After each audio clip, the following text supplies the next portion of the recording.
Hello बच्चों, आज लेके आए हैं मैथमेटिक्स क्लास 10 की कोऑर्डिनेट ज्योमेट्री की एक्सरसाइज 7.2 का क्वेश्चन नंबर 4।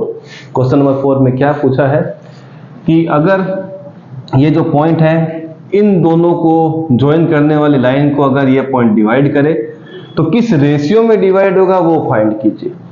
तो चलिए स्टार्ट करते हैं इस क्वेश्चन को। सॉल्यूशन लिख देते हैं और सॉल्यूशन में क्या करना है वो देखिए। लिखते हैं late -1,6 divides the line segment joining the points कौन कौन से पॉइंट्स है बच्चों? एक है -3,10 एंड एक है 6,-8 इंटरनली इन द रेशियो कौन सा आ जाएगा? के रेशियो 1 लेके चलेंगे।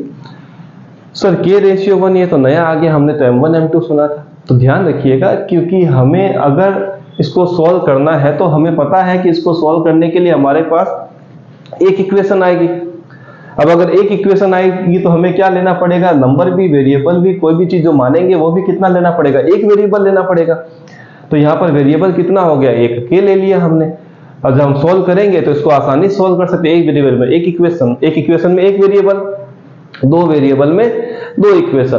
तो हमने यहाँ पर के रेशियो 1 लिया तो के की वैल्यू तो हमें जो मिलेगी वो हम उसको फाइंड आउट कर लेंगे। पर यहाँ पर 1 का मतलब ये नहीं है कि आपको दूसरा जो टर्म m2 मिलेगा वो हरदम 1 मिलेगा, नहीं। यहाँ पर 1 के अलावा भी दूसरा नंबर आ सकता है। दूसरा नंबर 1 भी आ सकता है और दूसरे नंबर भी आ सकते हैं। तो चलिए स्टार्ट करते हैं इसको। तो यूजिंग या अप्लाइंग, यूजिंग लिख देते हैं, यूजिंग सेक्शन फॉर्मूला को आप यूज कर लीजिए। ये लीजिए, सेक्शन फॉर्मूला का यूज करेंगे तो सबसे पहले ये लिख देते हैं -1,6 लिख दीजिए। किसके बराबर आएगा? इन दोनों के कोऑर्डिनेट के। तो ये रहा m1, ये रहा x2। तो मल्टीप्लाई करते हैं k को 6 से प्लस का। ये रहा m2, ये रहा x1, 1 को -3 के साथ। यहाँ पर क्या आएगा बच्चों? k + 1 कोमा, फिर से m1 कितना आएगा? k, यहाँ पर आएगा y2 मतलब -8 प्लस, फिर से आएगा m2 कितना होगा? 1, y1 कितना हो जाएगा बच्चों? 10। ये लीजिए नीचे तो k + 1 फिक्स है, पता है आपको। अब हम क्या करेंगे? पहला वाला नंबर x को रिप्रेजेंट कर रहा है, इसमें ये कोऑर्डिनेट x को रिप्रेजेंट कर रहा है, दूसरा वाला y को, ये भी दूसरा वाला y को। किसी एक को भी लेके चलिए, या तो x के बराबर x कर दीजिए या तो y के बराबर y। दोनों में आंसर सेम आने वाला, किसी एक को लीजिए, इजीली हो जाएगा।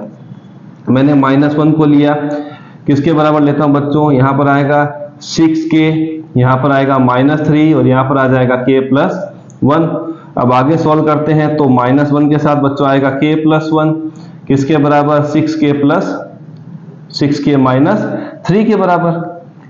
यह आ गया -k, यहाँ -1 किसके बराबर आएगा? 6k - 3k। अब हम क्या करेंगे? ट्रांसफर करना स्टार्ट करते हैं। तो यहाँ -k है, 6k इधर आएगा तो -6k हो जाएगा। यहाँ पर बचेगा -3 और ये -1 हो जाएगा तो हो जाएगा +1। तो ये होगा -7k, किसके बराबर आएगा? -2, माइनस से माइनस कट हो गया तो k की वैल्यू आएगी 2/7। तो हम लिखेंगे k रेशियो 1 किसके बराबर आएगा? 2/7 के। तो रिक्वायर्ड रेशियो वो कितना मिल गया? 2/7। अगर आप चाहें तो y वाला भी लेके जा सकते हैं, पर किसी एक को लीजिए तो ओके है, ऐसा नहीं कि दोनों से सॉल्व करें। तो ये है आपका आंसर 2/7 इस क्वेश्चन का। मिलते हैं नेक्स्ट वीडियो में।